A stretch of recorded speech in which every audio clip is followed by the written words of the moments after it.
আজই ডাউনলোড করুন আর এনজয় করুন আপনার পছন্দের শো। আপনাকে চাপ দিয়ে আমার চাকরি খেয়ে নেওয়ার চেষ্টা করছে। ওনার কোনো মানসিক রোগ হয়নি, আর এটা আমি প্রমাণ করবই স্যার। তুই ভাব কি লোভী মেয়ে বলতো। হ্যাঁ, একটা দামি গাড়ি দেখলো কি দেখলো না, অমনি আমার সাথে কফি খেতে চাইছে। আরে হোক না লোভী, আমাদের কি?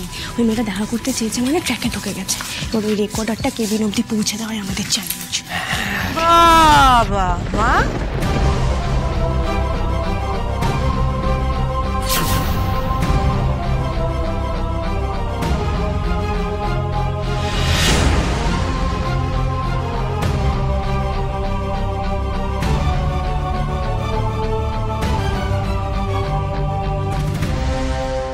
বাড়ির ড্রাইভারের সাথে কি এমন গল্প করতে করতে আসছে তোমাদের বৌমা?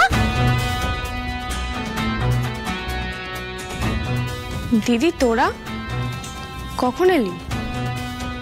ও মা, তুমি জানতে না আমরা আসবো?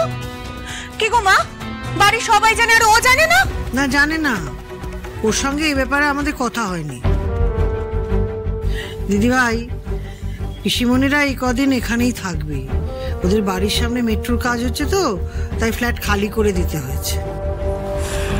ও, এটা কি হলো? দিদি এখন বরের সাথে এই বাড়িতেই থাকবে?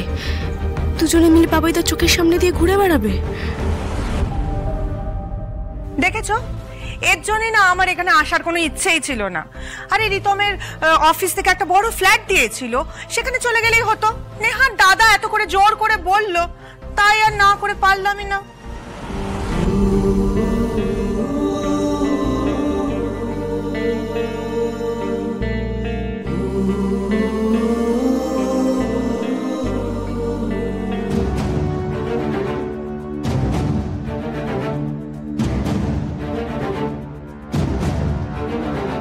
এই বাবাই, তোমার তো জেল্লা বেড়ে গেছে দেখছি ভাই। হ্যাঁ, মডেলিং করছো নাকি?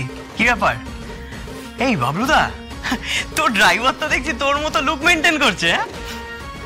শকুনের চোখ একেবারে। চারানার মেকআপ করেছে কি করেনি ঠিক ধরে ফেলেছে। তার ড্রাইভারদের কি জেল্লা বাড়া বারণ?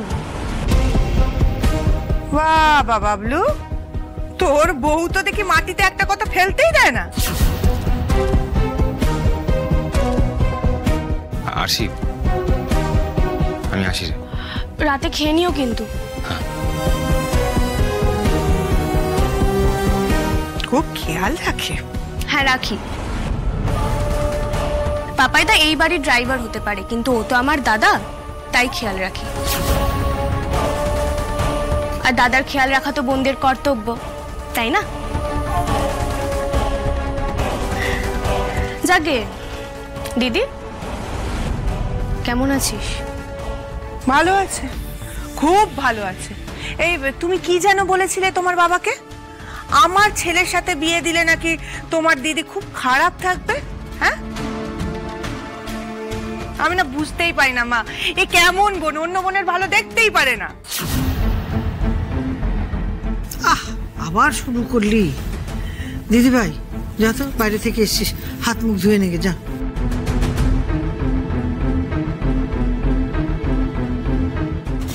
আয় বর্ষা, আয় আমার সঙ্গে। খালি কথা। সত্যি পাপাইকে একটু অন্যরকম লাগলো। শুটিং তো বহুক্ষণ প্যাক আপ হয়ে গেছে, আর সে পাপাইকে নিয়ে কোথায় গিয়েছিল?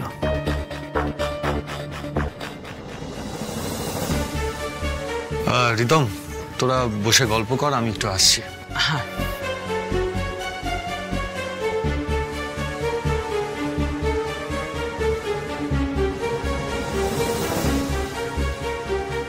কাকুই, পাপাই তো তোমার খুব ভালো বন্ধু ছিল। তাহলে আজকে তুমি ওর সাথে কেন কথা বললে না? আর পাপাইও তো তোমার সাথে কোনো কথা বললো না কেন বলো তো? তোমাদের মধ্যে কি কোনো ঝামেলা হয়েছিল? না তো, কিছু হয়নি তো। ঠিক এই ভয়টাই পাচ্ছিলাম। পাপাই সারাক্ষণ এই বাড়িতেই ঘুরে বেড়ায়, আর আরশি একেবারে মাথায় তুলে রেখেছে ওকে। প্রীতম যদি পাপাইয়ের কথা চিনে যায়, না না, এটা নিয়ে আরশির সাথে কথা বলতেই হবে।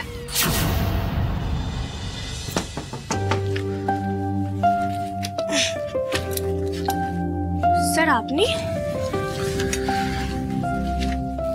প্যাকআপের তো অনেকক্ষণ হয়ে গেল।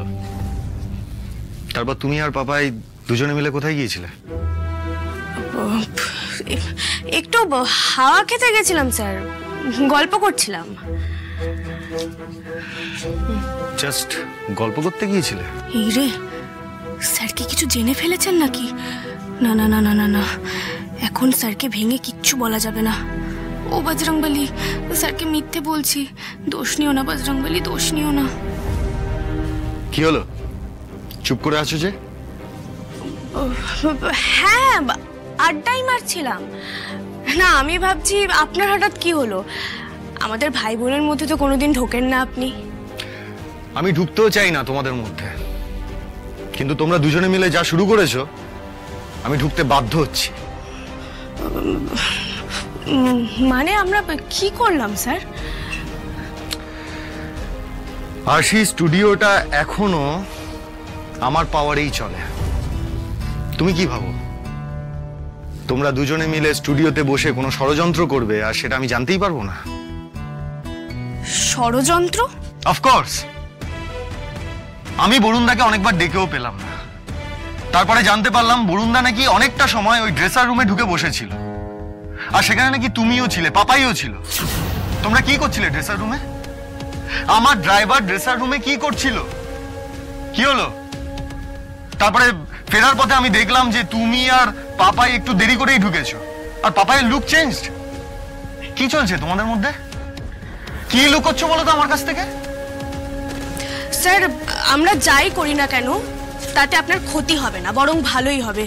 একটু ভরসা রাখুন প্লিজ। না, আমি এত ভরসা করতে পারছি না। আশি, আমি জানতে চাই কি চলছে। সময় মতো জেনে যাবেন আপনি। এত সময় নেই আমার কাছে, আমি অপেক্ষা করতে পারবো না।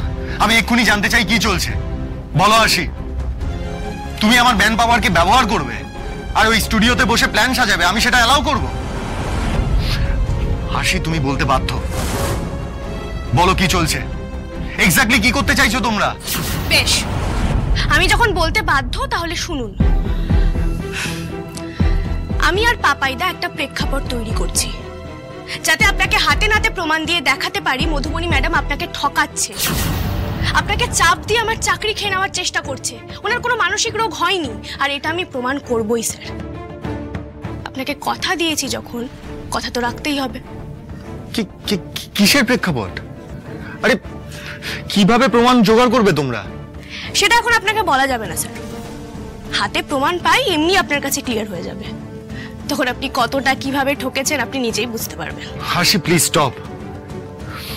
কেন একই জায়গায় বারবার আমাকে পোক করছো বলো তো? কেন ইরিটেট করছো? আরে একটা মানুষ তার অসুস্থতা নিয়ে কেন মিথ্যে কথা বলতে যাবে, আর সেটা নিয়ে এখন আমাকে ভাবতে হবে? যেখানে আমি ক্লিয়ার দেখতে পাচ্ছি যে ওর মেন্টাল আপসেট হবার যথেষ্ট কারণ আছে। তো ওর ফিয়ন্সে একটা পরিস্থিতির চাপে পড়ে অন্য মেয়েকে বিয়ে করেছে, ও তো মেন্টালি আপসেট হবেই, সেটা হওয়াটাই নর্মাল।